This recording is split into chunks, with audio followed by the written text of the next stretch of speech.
مالك يا كريمان بتزني ليه؟ عايزة البس الحجاب. طب ما تلبسيه، لازم تزني يعني؟ انت فاكراني مش هوافق؟ انا موافقه، بس اعملي حسابك لو لبستيه مش هتقلقي خالص. هنروح في العيد باكل شعر. طب بذمتكم يا جماعه، انا عايزه بس يا جماعه، عايزه رايكم عشان بجد رايكم يهمني والله العظيم.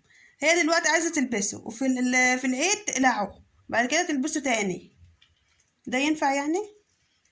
هتلبسيه دلوقتي، انا مش عندي مانع وهبقى مبسوطه جدا كمان، انا نفسي تتحجبي بس مش هتقلعيه تاني. ماشي. في العيد مش هتقلعيه، خلاص اتفقنا؟ لا في أولى إعدادي.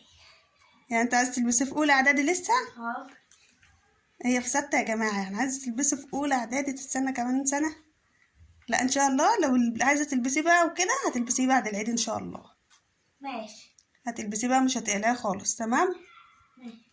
بس دلوقتي هتشيلي الفكره من دماغك، بس انت برضو ايه، بتلبسي سكارفات وبتلبسي ايس كاب والكلام ده مش بتبيني شعرك برضو، صح؟